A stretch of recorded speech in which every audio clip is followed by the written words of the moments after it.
Hello Guidepost, my name is Edwina Perkins and this is Beethoven. My mother-in-law came to live with our family because she had been diagnosed with Alzheimer's and had finally reached a point when she could no longer live by herself. Beethoven was 11 months old, and I noticed that right after she moved in, he began protecting her by following her around. Oh, I so believe that Beethoven at this point was destined to be in our family. The children were young, we had a puppy, and then all of a sudden we had a person in our house with Alzheimer's. I didn't know how I was going to do it, and I felt like all the responsibility was going to fall on me. But this little guy came through, and he shared the responsibility with me by keeping an eye on my mother-in-law. He was her guardian angel. I just know it, because had he not whimpered under our bedroom door, she could have walked down the stairs and out the door, and I would have never known it. But in the middle of the night, whenever he would whimper, I would get up and I would find her in the hallway. He helped take care of her in so many ways. Once my mother-in-law had to leave, he would sit at the top of the stairs outside of her bedroom door and just wait, because every night we would tuck her in and he would wait while we did so. Right after she left, he stayed at the top of the stairs for about 3 days until he realized she was gone. Just watching her pet him absent-mindedly, I knew he loved her and I knew she loved him. And it was what we needed, because having her move in was a huge adjustment. And I think Beethoven made it easier for all of us.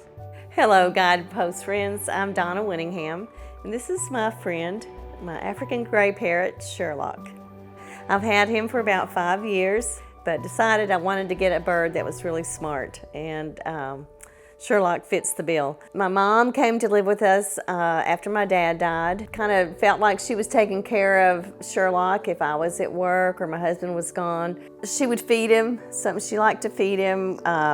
She would call us if he flew off the roost and let us know that he needed help. Sometimes she would even walk over in her walker and pick him up and put him back on his roost. That was really special. I think it was a good little companion for her, although we never really planned it that way, but in the long run, looking back, after she died, looking back, I think, yeah, that was really good for her. It gave her a sense of purpose. The TV would be on, they'd be watching Dr. Phil or the news or whatever, and he would make the sound of the ringtone of the phone and then say hello, and pops the top of a can every now and then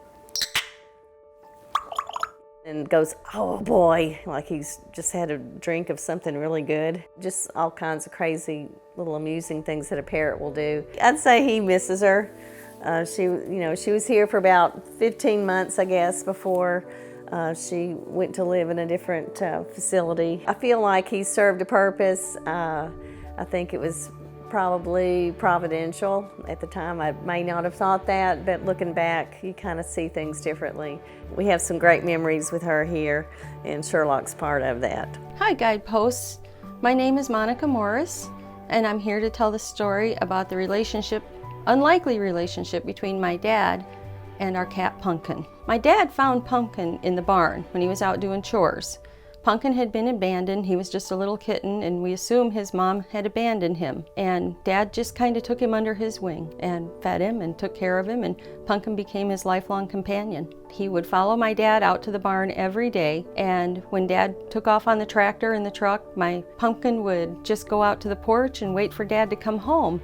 And later on in life, when he became a indoor kitty, and he would sit on my dad's lap or my mom's lap and keep them company. He was always there for them. We were all worried about Pumpkin after Dad died because he was grieving and he wasn't eating. And Pumpkin in our minds kind of represented that my dad was still with us, and we were afraid of losing him too.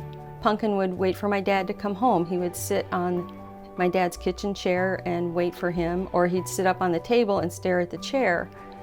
And once he became accustomed to the idea that my dad wasn't coming back, he would sit with my mom again like he used to.